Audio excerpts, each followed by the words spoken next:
Olá, tudo bom, gente? Hoje eu vou mostrar para vocês a terceira aula da eletiva EducaOnline, na qual nós fazemos a gamificação de questões do Enem e também dos principais concursos vestibulares do Brasil.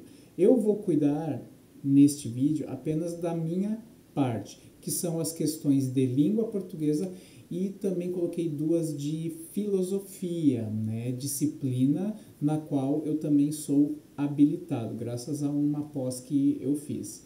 Então a gente vai adentrar ali a plataforma, quizzes, eu vou visualizar como os alunos visualizam, né? Aí a gente vai ver isso aí. A questão ali, deixa eu mostrar para vocês. A questão ali é da Universidade Federal do Rio Grande do Sul, desse último vestibular, que é sobre dígrafos consonantais. Então, vamos retomar esse conceito.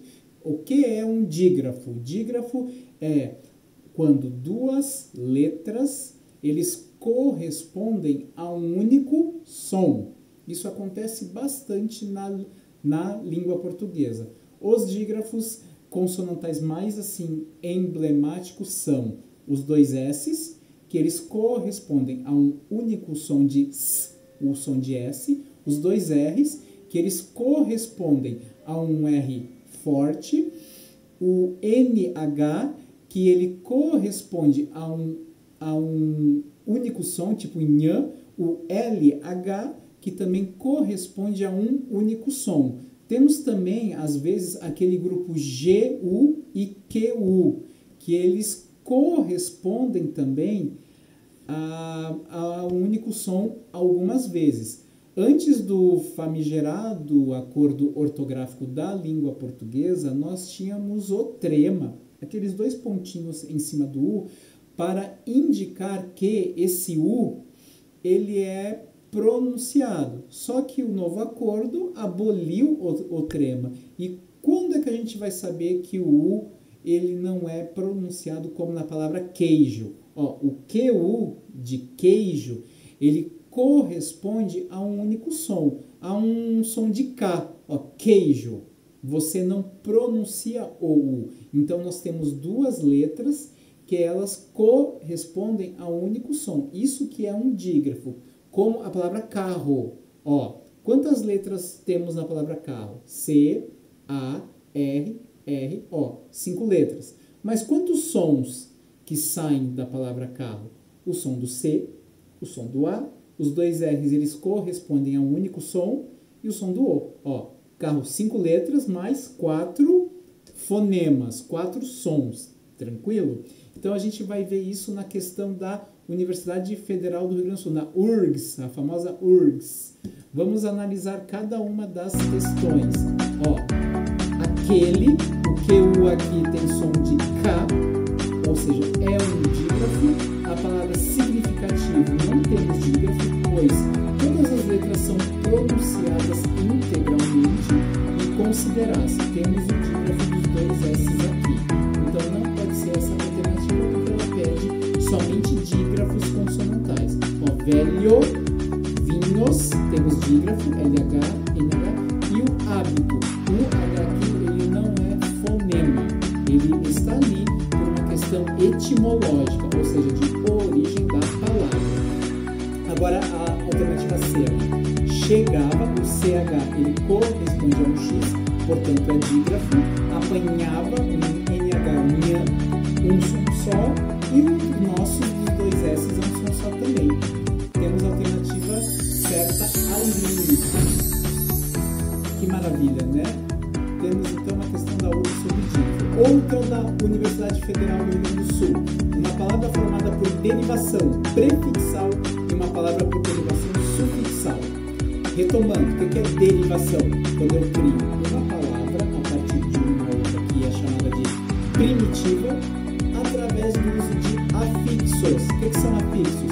Se vem antes da palavra, prefixo. Se vem depois, sufixo. Como assim? Vamos pensar. Palavra feliz. Posso criar uma outra palavra a partir de feliz. Infeliz. Tranquilo? Posso criar também uma outra palavra a partir de feliz, pondo algo depois. Felizmente, felicidade. São palavras derivadas. Por quê? Eu mantenho aquela parte principal da palavra, o feli, que concentra o sentido dessa palavra, é o radical, e eu só ponho antes ou depois desse radical pequenos elementos que criam palavras derivadas. Então, a derivação prefixal, por exemplo, feliz, infeliz. Infeliz é uma palavra criada por acréscimo de prefixo, portanto, derivação prefixal. Agora, felizmente é uma derivação criada por sufixo, ou seja, após o radical. Temos que ver isso ali nas questões. Ó. Importância profundamente. Aqui temos o quê? Temos uma palavra que hoje em dia ela não é criada a partir, não tem nem prefixos, porque o Windows incorporou a palavra na atual fase da nossa língua. Temos essa palavra importância que vem do verbo importar. Então você coloca o sufixo ânsia, o NCIA, que cria substantivo abstrato. Ó, profundamente, temos o pro, algo que está além, e mente, que cria o quê? Advérbios. Então vem de fundo, e aí profundo, algo que está além do fundo, e profundamente advérbio. Temos aqui, ó, derivação prefixal e sufixal ao mesmo tempo. Então não é essa. Indiferente e brasileiro. Temos ali o que então? Temos o gabarito, será? Vem de indiferente, vem de diferir. Temos o in antes para dar aquele sentido contrário, é prefixo, e brasileiro, vem de Brasil, mas o sufixo eiro. Olha ali, gente, que coisa maravilhosa. Gabarito. Agora ali, ó, ali é o acerca de, todo mundo junto, o acerca de com H, e o a e o tem. É uma questão de ortografia, tranquilo? Vamos ver qual é a correta? Atualmente, de acordo com a Unesco, há cerca de 7.000 línguas diferentes no mundo, entre línguas orais e sinalizadas. Esse acerca quer dizer o quê? Existem cerca de 7.000. Quando eu tenho esse sentido do a, com o sentido de existir, eu uso esse aqui, ó, acerca de. Vocês estão vendo? É o verbo haver com sentido de existir, que acréscimo de informação, ele é impessoal, ele fica na terceira pessoa do singular, sem sujeito.